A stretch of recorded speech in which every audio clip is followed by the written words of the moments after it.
Take it over, Jeff. Okay, thanks everyone for coming. I'm going to tell you about a cruise my wife and I took called Northwest Passage and Wild Labrador Coast. And so why did we go on this cruise? So several reasons factored into it. We had already been on cruises to Antarctica and the Arctic and really enjoyed those. And we had signed up for a different cruise, but due to, I think, wars in the Middle East, the ship couldn't get to where it was going to go, so they were canceling that cruise. They offered us 10% discount if you want to sign up for another cruise. So I looked through and said, good chance to do the Northwest Passage. So we signed up for that. What are the reasons why the Northwest Passage was attractive to me? Well, there's, the whole romance notion about this interesting exploration passageway that people tried to do actually since the 17th century and finally accomplished it in the 19th and early 20th century. And so something historic and interesting to do. Plus, I'd been in the Arctic before, so I knew there was lots of good scenery to see. And so sounded like a good opportunity. The cruise line we chose was Seabourn. That's the one we'd had a cancellation on anyway. And they offered two versions of this trip back to back.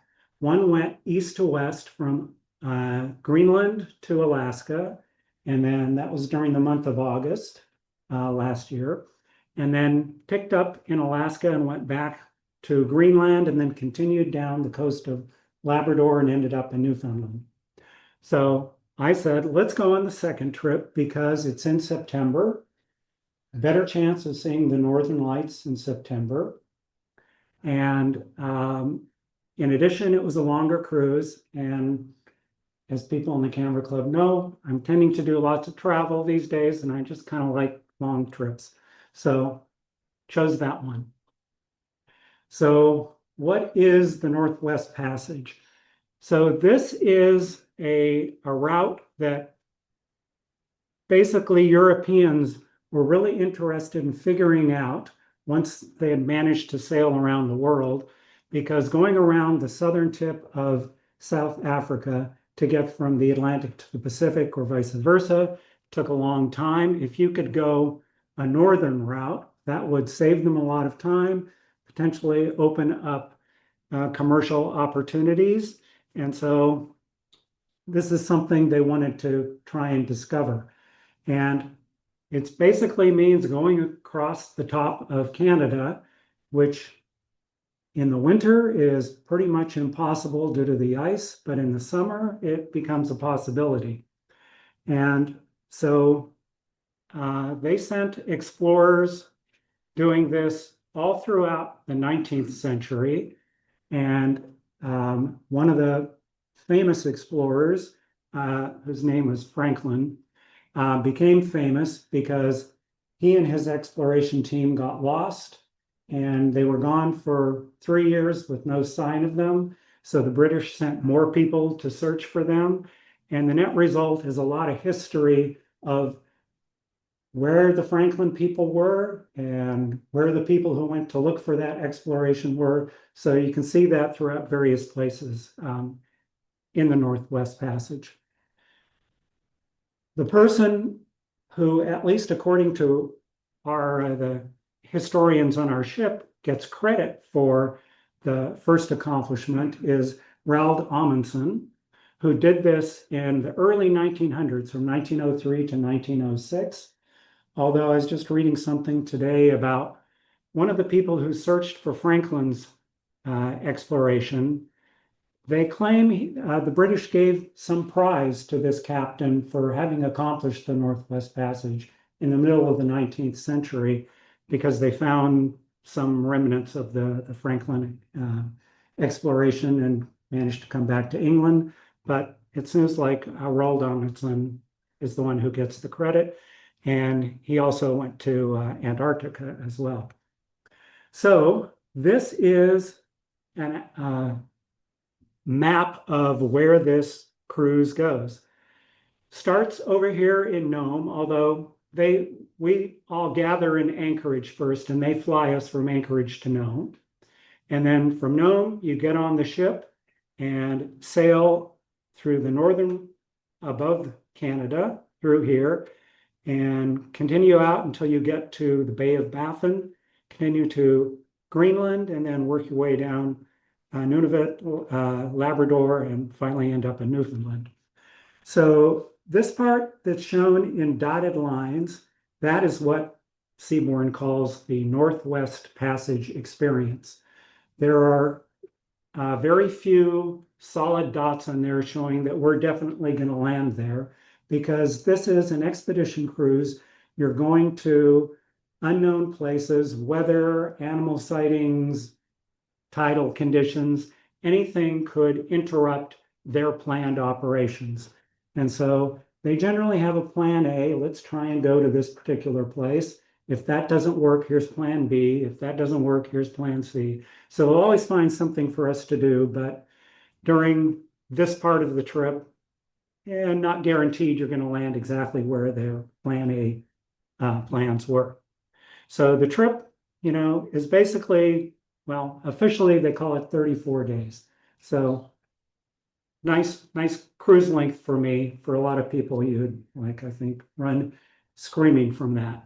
I'll point out though, this cruise is actually back-to-back two cruises, one from Nome that goes to Greenland to Kangerlussuaq in Greenland, and that's about 22 days. And then the remainder of the time goes from Kangerlussuaq down to St. John's. And so when we got to Greenland, there was half of the people on the ship got off and another half came back on. So there were people changing, although several of us did go for the whole thing. So if you want to do a trip like this, Seaborn isn't your only possibility. There are lots of other cruise lines that'll do it, Adventure Canada, Aurora, Viking. However, not all of them will do the full, what I would consider the Northwest Passage, which means going between the Atlantic and the Pacific. Okay, so for example, you'll see this Adventure Canada spends its time in this part of the Northwest Passage and then a lot of time in Greenland. Viking goes from Greenland up to this part of the Northwest Passage and then continues back to Greenland. Other cruise companies, though, Aurora, they'll go the whole way.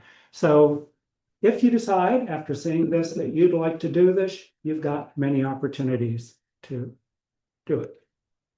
Okay, as I mentioned, this is an expedition cruise. And what does that mean? It means it's not like your 5,000 person ship that's sailing in the Caribbean and you've got pool parties and interesting shore excursions to sightseeing places. Instead, what you've got on this cruise are, instead of those shore excursions, you've got Zodiac cruises. You've got hikes or walkabouts out on the land that they take you out by Zodiac and you get to hike around. You can also choose to do kayaking, and the ship does have a submarine, although I don't think they use the submarine for this trip. In the Arctic, maybe it's not so interesting to look underwater. In the tropics, submarine, great idea. Up in the Arctic, maybe not so much. On this trip, there was basically no docking of the ship. When you wanted to get on and off the ship, it was all via Zodiac. In fact, I think the only docking we did was at the very end at St. John's. We finally had a dock that the ship could pull up to. As I mentioned, the excursions, everything during the Northwest Passage part of this is dependent on whatever the safety conditions are, such as the weather or if there's polar bears in the vicinity. So there's always a plan A, but if you can't do that, we'll try plan B. And if we can't do that, we'll try plan C. The way they organized us all on the ship. So this ship that I was on has 132 cabins, so it can hold up to 264 people. But they had a good promotion promoting a single travelers. So there were a fair number of solo travelers as well. So I think the total number of guests on the ship was somewhere in the vicinity of 200. I don't remember the exact number. so well less than the full 264. Nevertheless, they divided us into 6 groups by color, and you would get to go out on the zodiacs based on calling your color group. And the way they typically did it was 3 color groups at a time, although they spaced them out by 10 minutes in between so that we're all not all gathered at the same time. And then that group would go out for 90 minutes or some such amount of time. They'd come back, and then the next group of 3 colors would go out. So you were separated in almost all situations. We weren't all out at the same time. Okay, and then they would rotate these color groups from one day to the next. So if one day started with brown, followed by red, blue, green, yellow, orange, the next day would start with red, followed by blue, green, yellow, orange, and then brown. So to try and get you evenly spaced out and treat you fairly. Okay. So since this isn't a 5,000 person ship with Broadway shows and other fancy entertainment, what do you do for entertainment on an expedition cruise? Well, they've got an expedition team who are the people who take you out on the zodiacs and ensure your safety and make sure that you see all the sights that you can see. And they are experts in a wide range of topics. There was a photographer on the ship. There were people who were experts in marine mammals, history, archaeology, one who is an expert on polar bears. We had Inuit guides from the Inuit community who are experts on their culture, and they taught us about their culture and customs. There were other scientists who knew about seabirds and ecology and Arctic flora. So you got to listen to lots of lectures on all of these things, history and science, so that you were familiar with what you're seeing out there. In addition, there is a cruise director even on an expedition trip, and our particular cruise director happened to be an opera singer. And so he would do opera performances, and in addition to him, there was a duo that played in the various bars and clubs on the ship, and another guitarist who was excellent. So there was plenty of music to listen to in addition to the lectures. And then finally, for the second half of the cruise, the part that went from Greenland to St. John's, they brought on this explorer, a guy named Rian Manser, who is a South African who's done all sorts of interesting adventure things, from riding a bicycle around the continent of Africa, from rowing from the Atlantic to from Africa to America. And he came on and he gave us, talks about his adventures. And he was an incredibly good speaker and really entertaining. And we're sitting there thinking, how do we get this guy? This wasn't something we were expecting actually on an expedition trip, but it was actually quite good. So there you go. Okay. As I said, there was a photographer on the ship. And so one thing Seabourn has done is they've instituted this thing they call the Image Masters Photography Master Class. So if you pay a bunch of money, you can be one of a group of up to 10 people who get to do special activities with the photographer on the trip. And so what he will do is the advertising here says, you can have Zodiac tours and walks 4 per cruise. We actually did 6.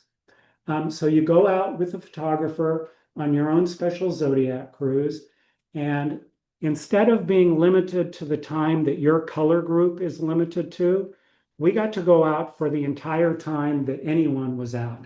And so you're spending more time. He's giving you advice on how to shoot photos. He's telling you what he's doing to try and capture his photos. So you get, compositional helps and technical helps. Okay. In addition to that, they have a laboratory set up with several workstations that are running Lightroom. And so you can go in and download your pictures, process them there. He has lessons that he gives in how he goes about processing and culling through pictures. So you got to experience all of this stuff from, real life professional photographer. In retrospect, I'll say that the lectures that we got, I would consider them to be on sort of the beginning to intermediate level. So on a lower level, because we had a group for the half of the trip that I signed up for, the Alaska to Greenland part. There were 7 of us that signed up for this. And so it was those 7 of us. It ranged from people who had bridge cameras, so all-in-one cameras with a big long zoom lens, to other people who had mirrorless or DSLRs. And so a mixture of people. And so he geared his explanations towards making sure everyone would get something out of it. And then in addition to a handful of lectures that we had, you would get 2 one-on-one sessions, half-hour sessions with the photographer where you could do whatever you wanted. If you needed help with Lightroom, you could have instruction on Lightroom. What I chose is, after having gone through the first several days of the cruise, I was looking over some of my pictures and finding that getting focused exactly where I wanted to, I was having some issues. And so we went and looked through the photos and worked on them, and ultimately concluded, in my case, I had been using my teleconverter on my 100 to 400 millimeter zoom.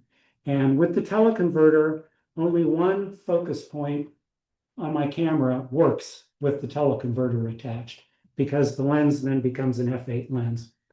So that makes it hard to get focus, especially if what lines up in the viewfinder may not be exactly where the camera is focusing. And so I just chose from then on out not to use the teleconverter, and things worked out better for me. The second time, we went out in the back of the ship and practiced photographing birds in flight. And he just gave me tips on how to line it up so that you can bring your camera up to your eye and the bird's in, even though you're zoomed out at 400 millimeters and you're not having to hunt for it. So it was useful stuff. Okay. On the second half of the cruise, only 2 people signed up for that. So a husband and wife, as it turns out. So I'm sure they got a really wonderful experience out of it. Okay, so with that aside, let's take a look at the cruise. So the first 2 days of the cruise were sea days, and they actually involved a detour. Instead of starting to head north, which is where we were sort of expecting to go, the ship headed south. Why did the ship head south? Keep in mind, the ship had come from Greenland and sailed through the Northwest Passage and got to Alaska. And that had happened during the month of August. And all during the time in the Arctic, there is an agreement amongst tour operators in the Arctic that cruise ships do not dump anything into Arctic waters. And so even though the cruise ships take whatever food waste there is and grind it up so that it can be discharged and becomes nice fish food, you can't do that in the Arctic. So the first thing they had to do was take us from Nome, head south to get below 60 degrees latitude so they could dump whatever they needed to dump, and then turn around and head back north.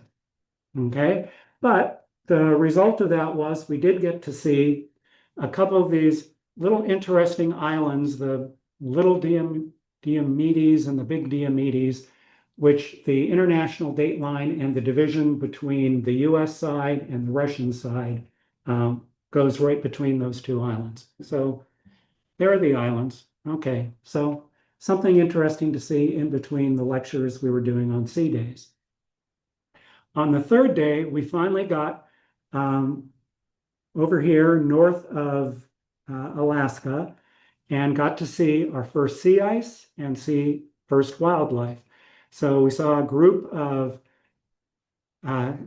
walruses sitting on this frozen ice, and got to watch them for a good long while. And then afterwards, we found a polar bear. And so we spent a good long time observing the polar bear.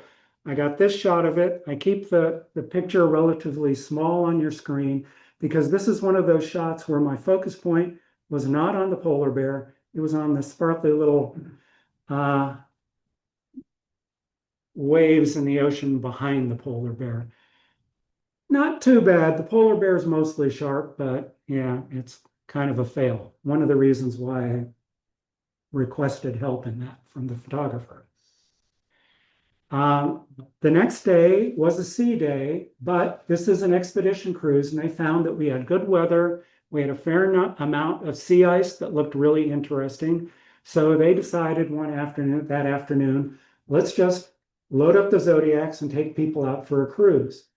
This happened to be, for us photographers in the master class, um, one of our Zodiac cruises. So we got to go out early and sail all around. We saw, various frozen ice that was picturesque. They were searching around and thinking maybe they might find a polar bear, but after searching and searching, there was no polar bear.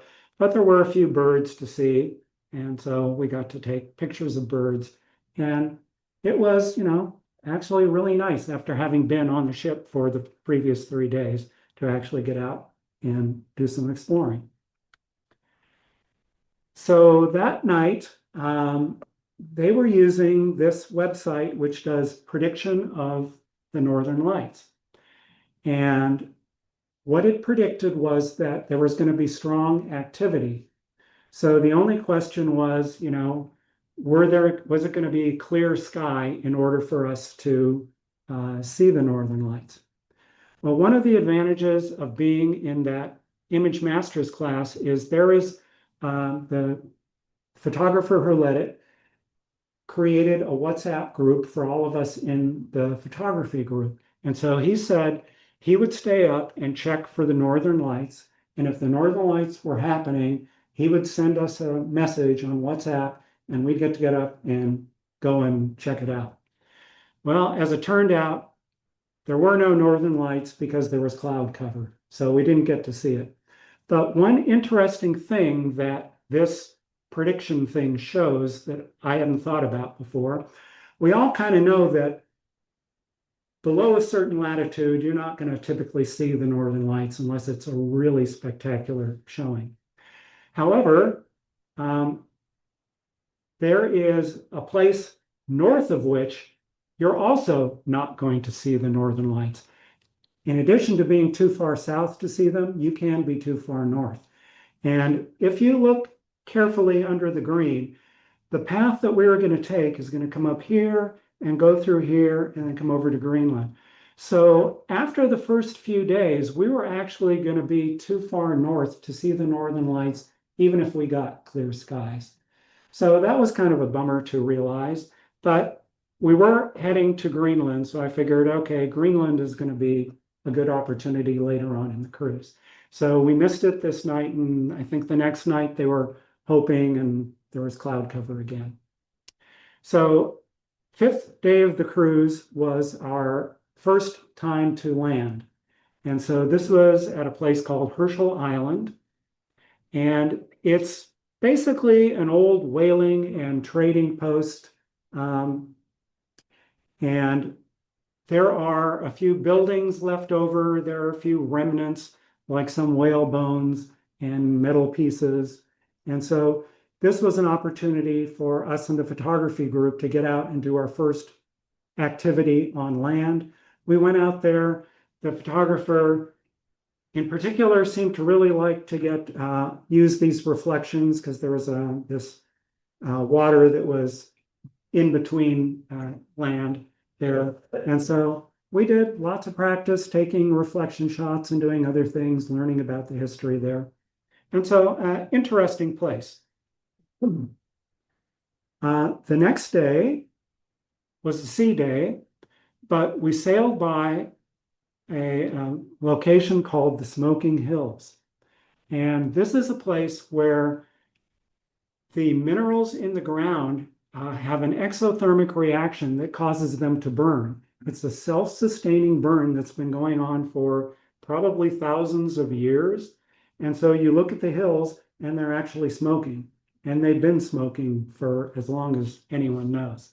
So we sailed by, took lots of pictures, And the other interesting thing that happened that day was I got a visitor named Bob, who is this rusty blackbird who landed on the balcony of our cabin.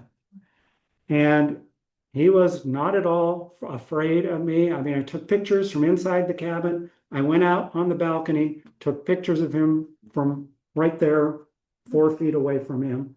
No problem. We were concerned because the expedition team had told us if birds land on the ship, let them know, because in particular, seabirds can have a difficult time taking off again if they happen to get stuck on the ship. But so we dragged one of them in. They came and said, "Nah, this is a blackbird. It's not a problem. Don't worry about him. He'll go on his way." And what I found out later from talking to other people on the ship was that he not only visited our balcony, he visited other people's balconies. I think he was on ship for a couple days. Yeah. So I don't know. He must have been looking for a handout. I didn't give him anything. I don't know if other people did. The following day was another sea day, so that was an opportunity in particular for me to just practice taking photos in addition to listening to the various lectures. So I in particular practiced on taking pictures of birds, ended up with this collection of pictures as well as some scenery. And then there was a seal that swam by that made for an interesting picture. Day 8 was when we came to a place called Cambridge Bay, and so that was another landing. So the Zodiac took us all ashore, and Cambridge Bay is, I think, one of the largest villages up in this part of Canada, and it has a research center that is located over on this side of town, and that's the research center right here. Okay, and so what we did was got off the Zodiacs. They had arranged for there to be a presentation at the research center. So we had local people, including, high school age kids, serve as our sort of guides. And they took us around town, walked us all the way downtown to the research center, where we had a presentation there about local Inuit things. And there was an area where they were selling handicrafts at the research center. And so we got to see all that. And then once we were done with that, you were free to wander around town as you'd like. And so I wandered around and found that there were several dogs chained up outside. And these are working dogs that pull their sleds. And so they're not family pets, they're working dogs. So when they're not busy working, they're chained up outside and, they just hang out. But they seem to be amenable for us to take pictures of. And so I took several pictures of them. Okay, the next day was another landing, and this was at a place called Jenny Lind Island. So over here with the yellow 74, this is where Cambridge Bay is, and Jenny Island is this island right here. As it turns out, early in the cruise, I got a cold, and so I was not feeling well this morning. And this particular excursion was not going to be one of the photography excursions. It was something that the photographer told us, Jenny Lind Island is pretty barren. You won't see any big plants or anything. The most you're going to see are low-lying plants. So think of small scenes that you might want to take photos of, and that's what you should concentrate on.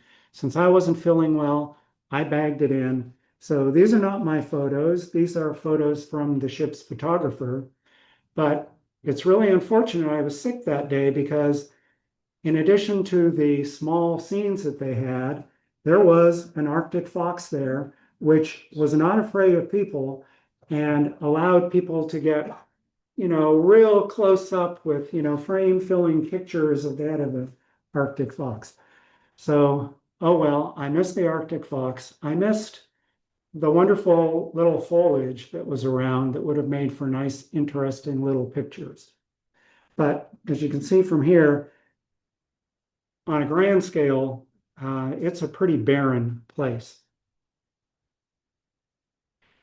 The next day, we went to another town called Gjoahaven, which translates to Gjoa's Harbor.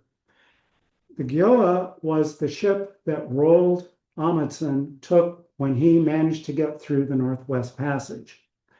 But during his expedition, getting towards late summer of 1903, the ice was building up and he knew he had to stop.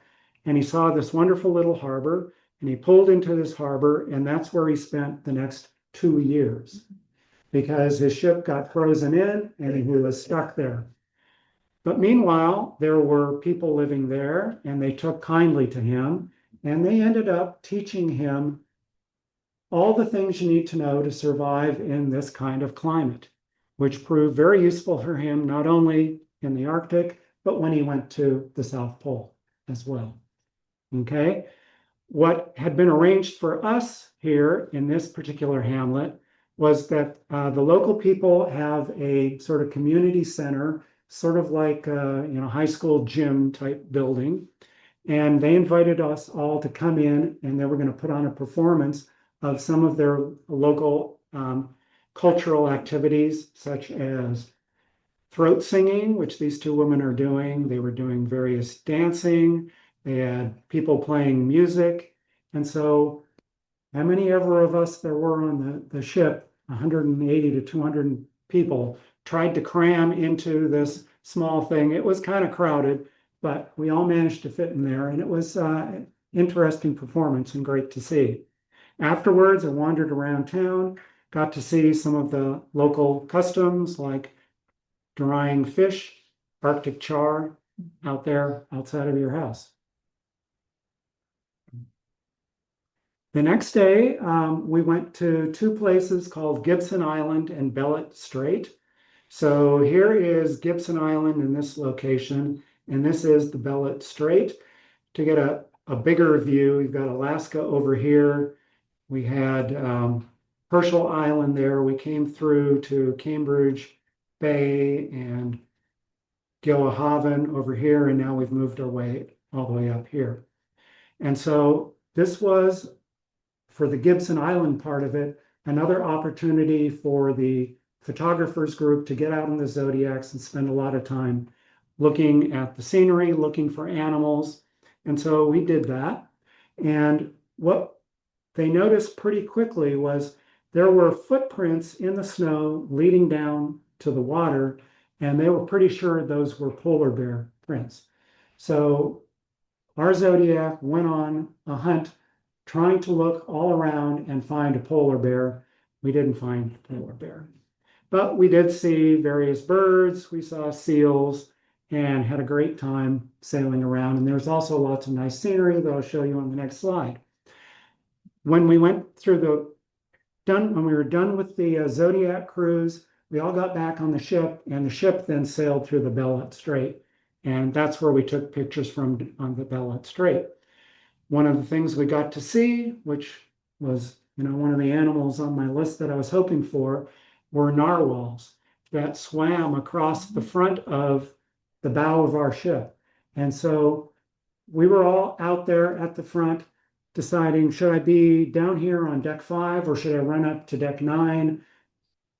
I ran up to deck 9, and this is where I got this picture. I didn't get a picture. I think the one on the left is the male narwhal that has the big tusk that sticks out like a unicorn's horn. I didn't get to see the tusk, but I think someone else did actually see it. So good to see narwhals, though. There was also another seal that we got to see from a distance, although it was quite a distance away. This is some of the scenery that we saw on Gibson Island. Very stark Arctic landscape, but quite striking nevertheless. Okay, the next day we went to a place, well, we actually went to two places In the morning, it was a place called Port Leopold. And this was one of the locations where one of the groups that went out looking for Franklin's lost expedition went to and stopped at. And so, in addition, it's also a place where their whaling had been done. And so there are a few old structures there dating back from the whaling time. There are some bones left over and other hardware left over from the whaling time, but sort of similar to maybe Herschel Island, except a little more, much more desolate than Herschel Island, and fewer people visit Port Leopold. In the afternoon, we went a little farther north. So let me try and show on the corner of this island right here, that's where Port Leopold is. And we continued up farther north to a place called Blandley Bay. And this is a blow-up picture of Blandley Bay. It's got this outer part and then an inner part to the bay. So for Blandley Bay, we did a Zodiac cruise. And this was another photographers group Zodiac cruise that I got to go on. I forgot to mention, the one downside to being in the photographers group, if your spouse is not in the photographers group, is your spouse doesn't get to come along with you in the photographers group. So for this first half of the cruise, anytime we were out, I was out with the photographers, Kathy was at home, well, not at home. She was in our yellow group and had to go out just with the yellow group. So we didn't get to see each other during those various excursions, except maybe I might see her Zodiac cruising by. That was about as close as it went.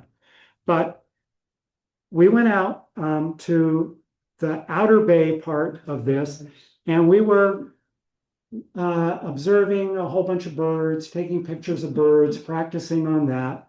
And in the meantime, kayakers were up in this part of the bay. And over the walkie-talkies that the expedition team uses, they got word that the kayakers think they spotted polar bear.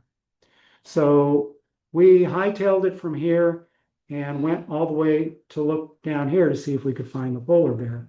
And in fact, there was not one polar bear, but two polar bears.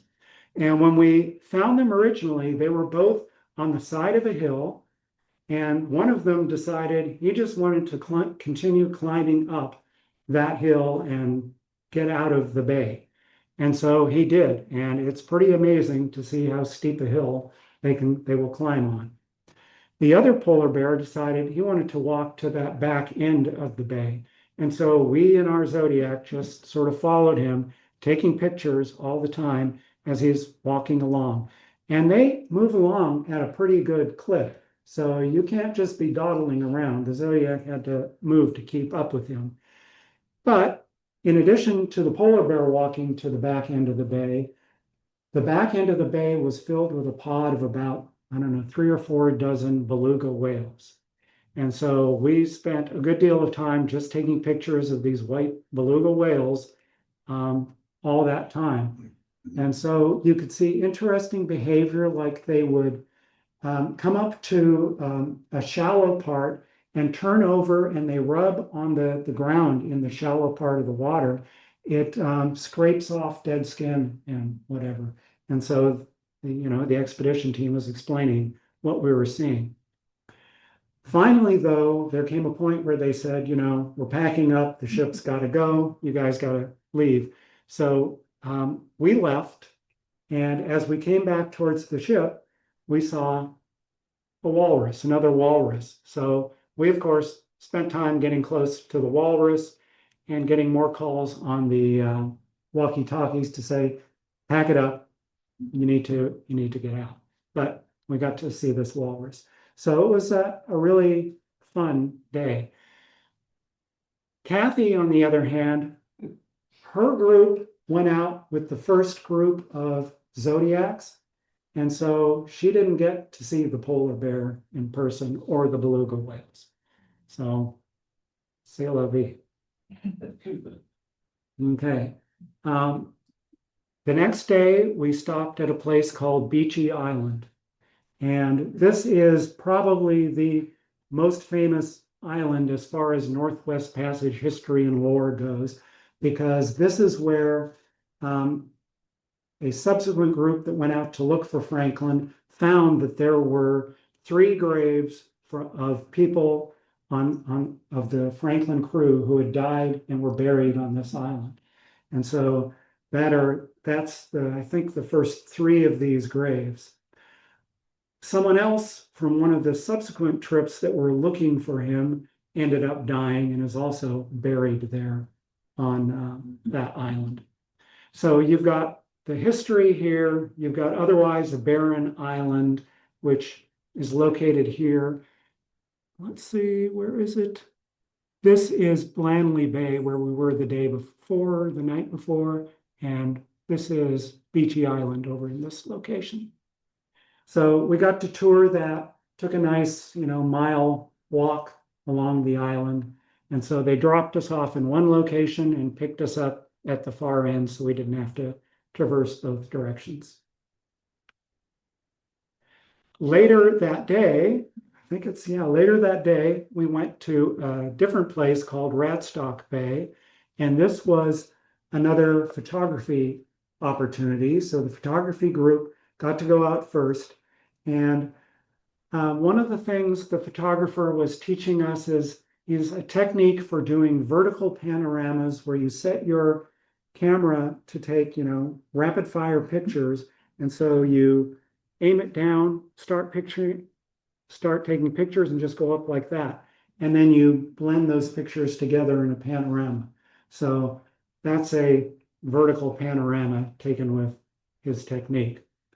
What else did we see? Well, this is the bay. We didn't actually get to see a whole lot because after we'd been out for about 20 minutes, they got word that there had been a polar bear sighted. And since polar bears move fast, it was not safe for us to remain on land. So we all had to go back to Zodiacs and leave, which meant that anyone who hadn't got yet to set foot on land, their Zodiac cruise was canceled. That's just sort of what happens in expedition cruising. Things can happen. We did see this plane flying above us. I don't know if anyone recognizes which Canadian outfit that plane is associated with, but that looks like an Orion, and it's a Sub Hunter. Thank you, Sub Hunter. Welcome. Well, our cruise ship was not using its submarine, so maybe it had nothing to spy. Okay. They cruise the Arctic all the time as well as well as the Pacific or the Atlantic. Yeah. So the polar bear that caused us to leave land actually did show up, and we got to watch that polar bear swimming across the bay, moving pretty quickly. The ship has a really high resolution, long telephoto lens camera. And so they, trained on the polar bear, and we got to watch it on the screens there because it was a little bit far for a mere 400 millimeter lens to track. But that was what we got to spend our afternoon doing. The next day, we moved from this location to the end of this is Devon Island, to the end and a little island offshore called Philpotts Island. And Philpotts Island is at the base of what is a big ice cap. And this ice cap sheds off icebergs. And so it became a wonderful opportunity for kayaking and Zodiac cruises to look at the icebergs. And this was another photography trip. So we all got together, went out shooting pictures of icebergs. We did pictures practicing getting sun stars with the sun right behind the iceberg and doing stuff like that. My sun stars didn't turn out so great. The ship's photographer, he took one with the sun not even on the edge of anything, but with a 50 millimeter prime lens, and had just wonderful sun stars off of that. So something to recommend prime lenses for if you're interested in sun stars. But In addition to the icebergs, we saw some birds, and we did see a pair of beluga whales again, so more beluga whale sighting. The next day, we had left the Northwest Passage and were sailing across Baffin Bay towards Greenland, and a sea day, so there were lectures and more opportunities to just go out on deck and take pictures. And so there were some actually interesting sights. And so these are a couple of pictures I got. The next day was yet another sea day, and this was the day that I signed up for my next one-on-one session, and so I practiced taking pictures of birds. So we were located right there. We had come from Philpotts Island there. Previous day had gone through here, and now we were here getting close to Greenland. So on day 17, September 14th, we arrived in the capital of Greenland, Nuuk, a town with a population of about 19,000. And contrary, so now we're out of the Northwest Passage experience part of the cruise. And so we're in Greenland, and they gave us an opportunity where you could sign up for an actual shore excursion if you wanted. They had some where they were hiking around, and they had another one where they were doing a boat ride through the fjord. Nuuk is here, and there's a fjord that it's at the base of. And so we signed up to do this cruise through the fjord and see what we could see. Gave us opportunities. The ship pulled right up next to an iceberg. We all got to touch an iceberg. We came into a location where there was a little waterfall, and it was pretty amazing how handheld, with stabilization in cameras these days, you can take long enough exposures to get, sort of silky looking waterfall handheld. And so that's the same waterfall, just two different shutter speeds, both handheld. After that cruise through the fjord, we had time to wander around Nuuk and see what we could see. They have a visitor center, a couple nice museums. We wanted to go to the Remember to remove the USB dongle. Okay, this is in use, but okay. Oh, I guess did it turn off? Okay, well, Batteries. no, the battery's on. Maybe it just has a timeout. I'll unplug it and plug it back in. We were hoping to go to the art museum because it looked like it had a really interesting architecture, looked really interesting. But the particular day we were there, it was closed. So we didn't get to visit it. But we did get to walk around through Nuuk and see the visitor center, do some shopping, those kinds of things. The next day, we sailed north from Nuuk to Sisimiut, which is, I think Sisimiut is the second largest town in Greenland, population of 5,500. And here we had an opportunity also to do excursions separate from the ship's things. And so we went to this deserted village, which is called Asaquattuck, and it's located on an island offshore from Sisimiut. And it was just a wonderful, picturesque place to go visit. It's a place where local children will go for various summer camps and things. So they still sort of use it, even though it's basically abandoned. And from some reading I've done, apparently the church is still in use. So if you want, you can actually get married in the church in this place. But I just loved wandering it around, and you can see that the colors of the land were pretty nice. We're here in the middle of September, and so this is fall, and we're getting nice fall colors. In town, back in Sisimiut, this is a church in town, and seen behind sort of their famous landmark, which is this whalebone arch that is at the front of the town.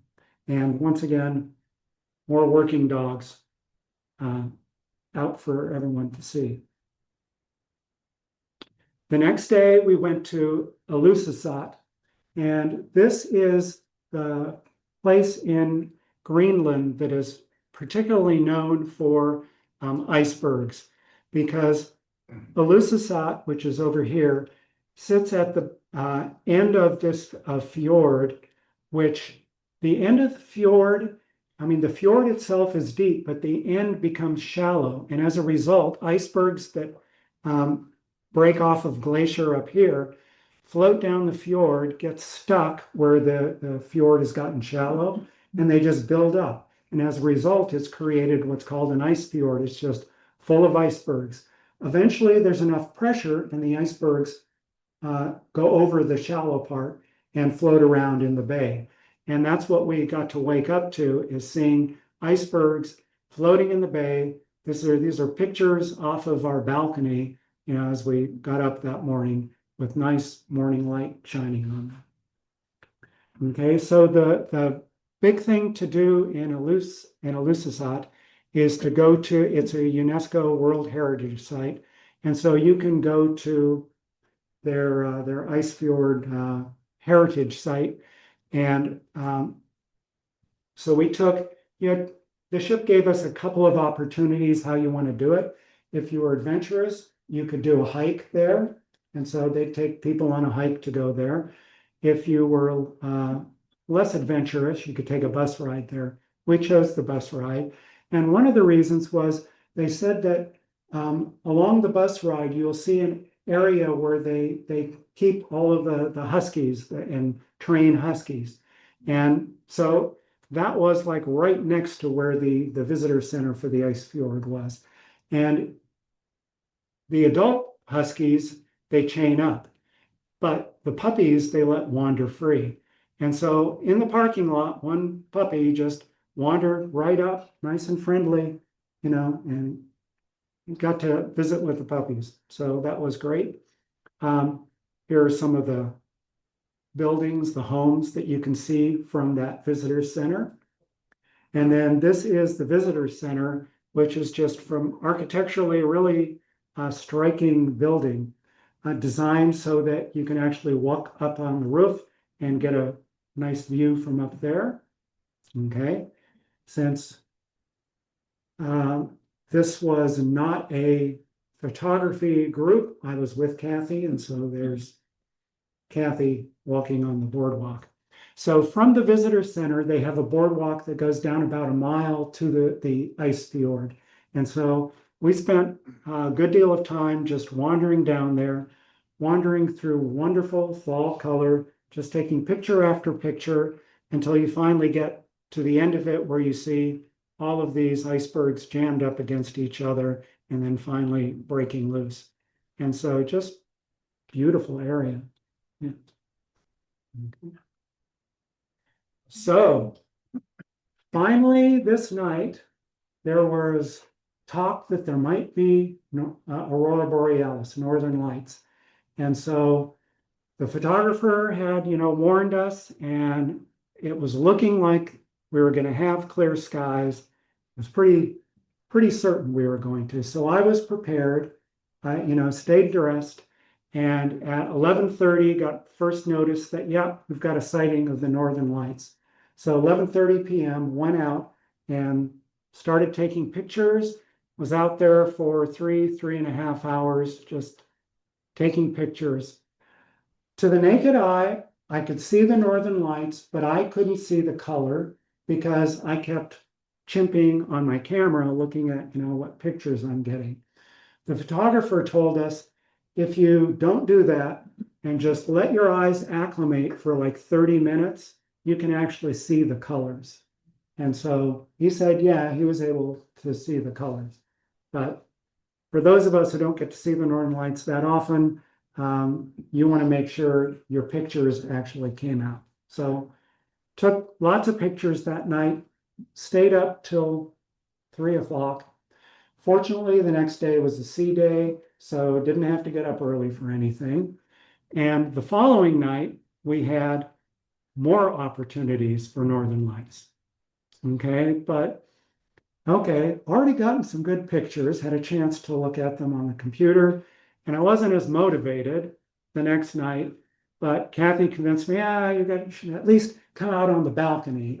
And so went out on the balcony, put the camera on the railing for the balcony, and took pictures from there. This picture is one from the ship's photographer, and apparently folks were just really enjoying the northern lights. But after having seen it once, and given that it's cold out there, I couldn't get more motivated to go farther than my balcony. Oh well. Okay. So the next day, we're still in Greenland, but this is the end of the first half of the cruise. We're in Kangerlussuaq, which is a place where there is an American Air Force base.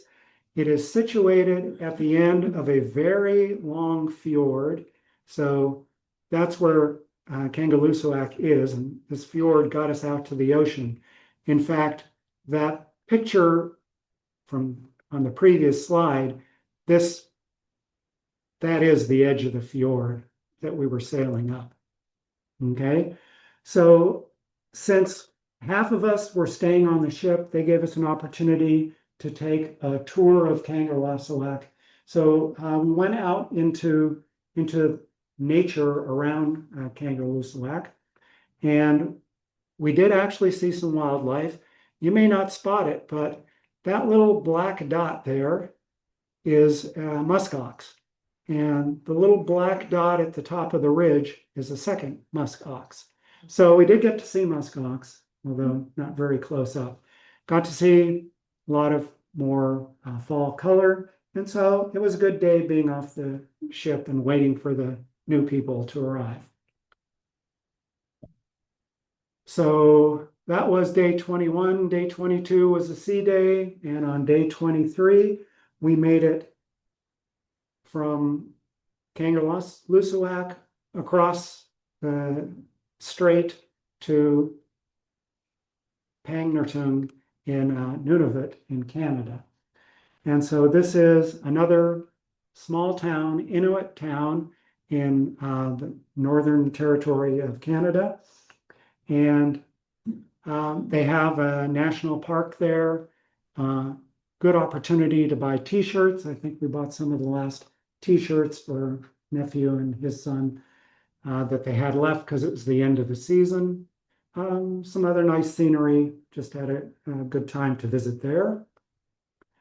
The next day, we went just a little bit down this inlet to what's called Kerkerton Island. And this is an old whaling place. There's leftover pots that they used to boil blubber in. There's whale bones left over. So they have a boardwalk that you can walk around and see all the various sites and the history that's there. So another interesting little stop. The following day, we went to what's called Lower Savage Island, and that's underneath where this orange marker is. You can't actually see the little island. I'll show you more on the next slide. But what we did is the ship dumped everyone off in zodiacs at one end of the island, and there's a channel that goes through the island. So I guess, strictly speaking, you should call it, it is called Lower Savage Islands. It's multiple islands. So we went through this little channel between two of the islands. And in that channel, we got to see polar bear. So we spent a good deal of time observing this polar bear. Later on down the channel, we saw an Arctic fox. So I finally did get to see an Arctic fox. You'll notice this one is all white. So still he's already got his winter coat, whereas the previous one we saw still looked to have a summer coat. Okay.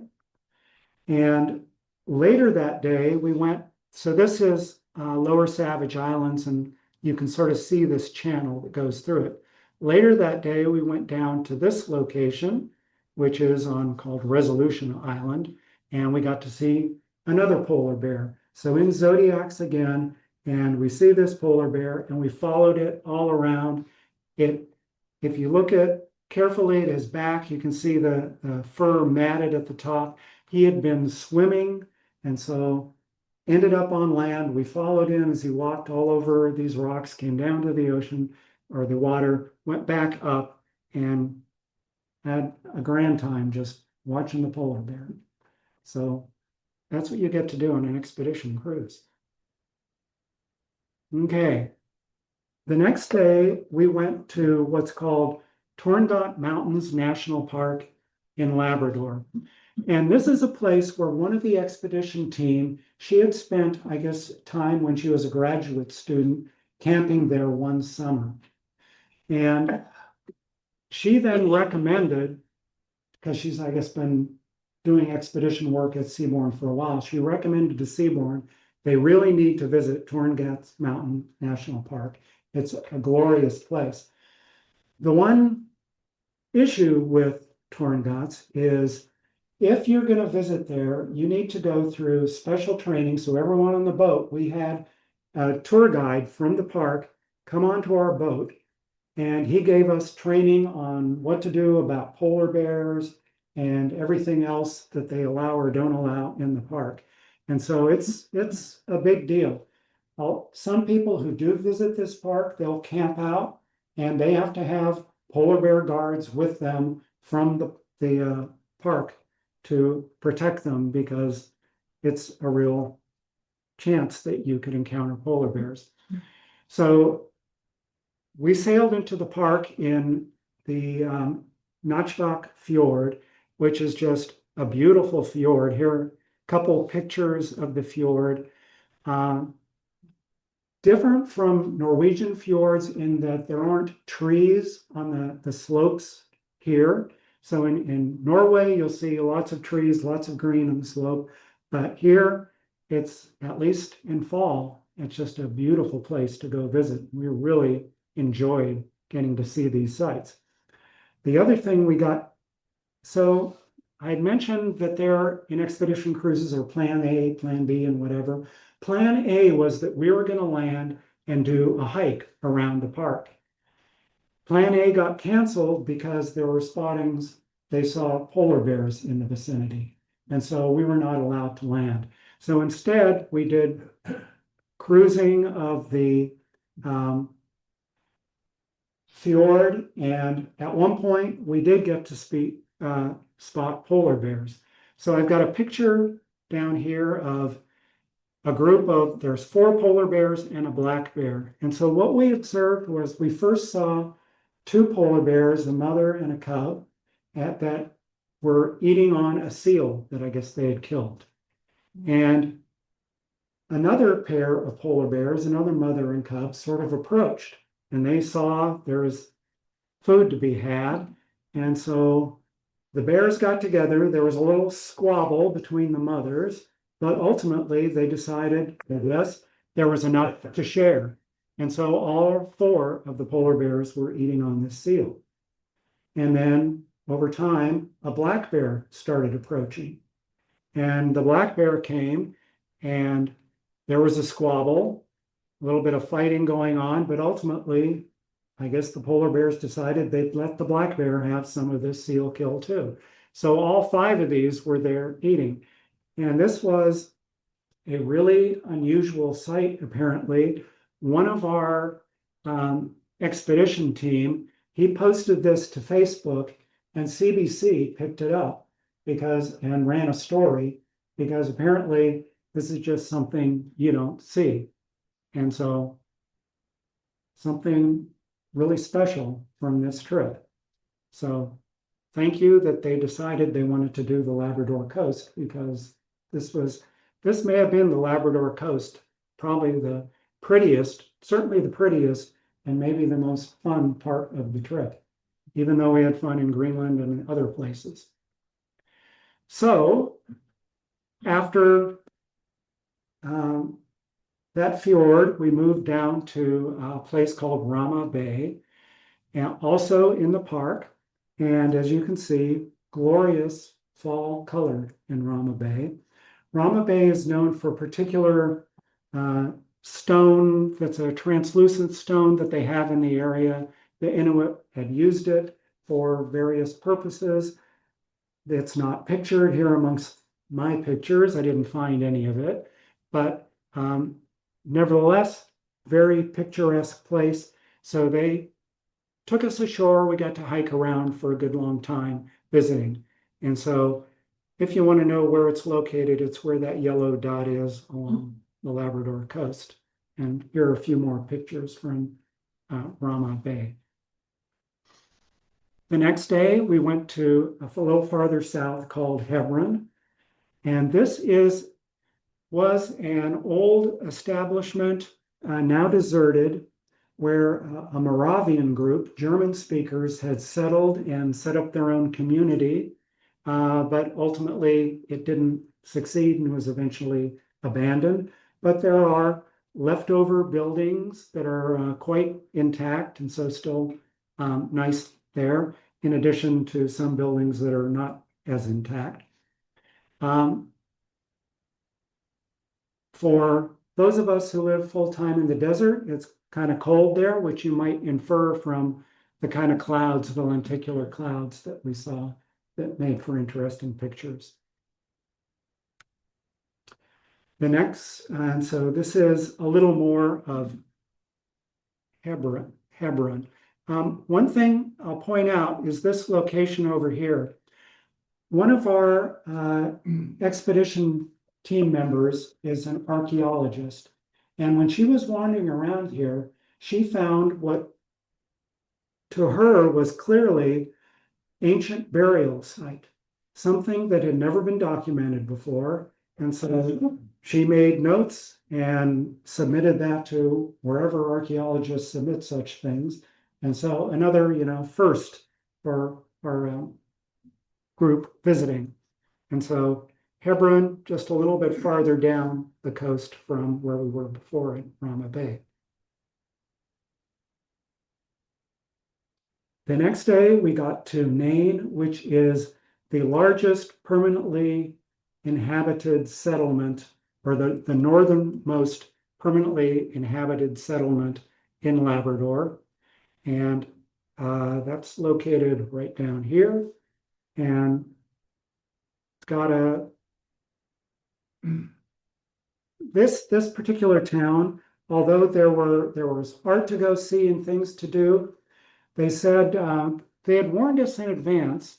And so I don't know why we didn't take our fly nets with us, because Kathy and I had fly nets, but we didn't. And there were these black flies that were just making your life miserable. So we got out, we walked around town, took some pictures, and all the time waving our hands in front of our face, and then just said, that's enough. And we went back. I think others had more stamina and they went to various activities that had been put on in the church, but we couldn't handle it. But meanwhile, in the bay near there, we got to see a minke whale swimming by. And so another wildlife sighting. A little farther south on the next day was Indian Harbor. This is another whaling site with leftover buildings.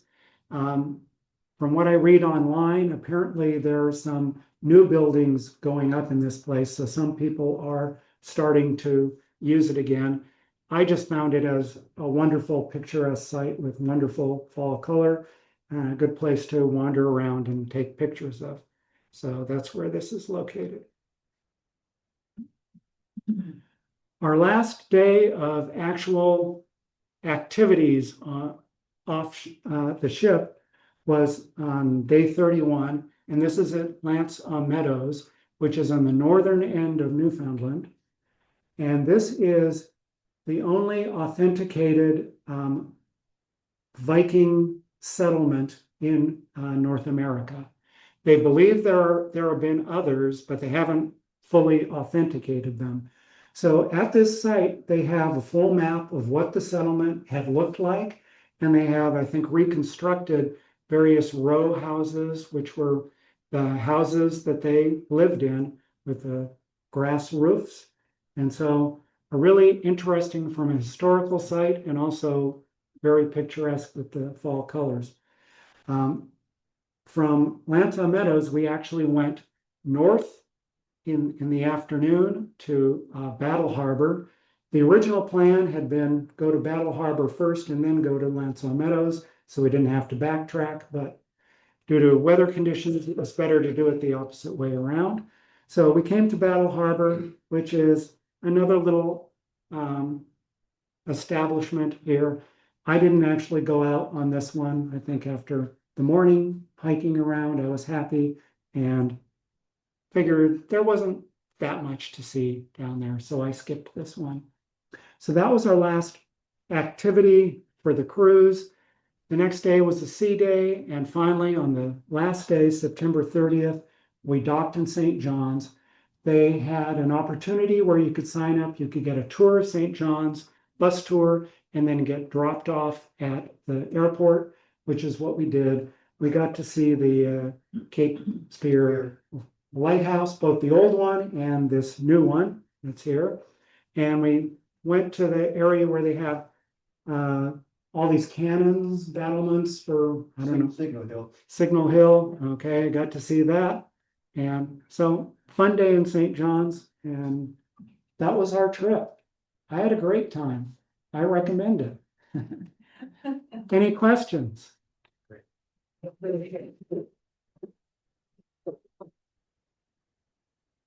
Dale, You get dropped off on an island and you hear there's a polar bear on the other side of the island. Do they use drones or how do they spot those polar bears? so the ship, as I said, has this big camera with a like 2,500 millimeter lens. In addition, they have spotting scopes. And so whenever we're dropped off, there are always multiple people from the bridge checking the island, looking for possible danger. And so they're the ones who see it they'd see it long before we did, because I think in the case where we were told to get off after 20 minutes, they spotted the polar bear was still quite a distance away, but they know how fast they move, and they said, get out of there. Yeah. Hey, Jeff, what were your daily temperatures? So daily temperatures, like when I say things are cold, it's around freezing, 30 degrees Fahrenheit. So Right. that's cool. Okay, not cold to you, people from Alberta. Cold for us. Did they give you special instruction on how to take pictures of the aurora? And did you get training before you did that?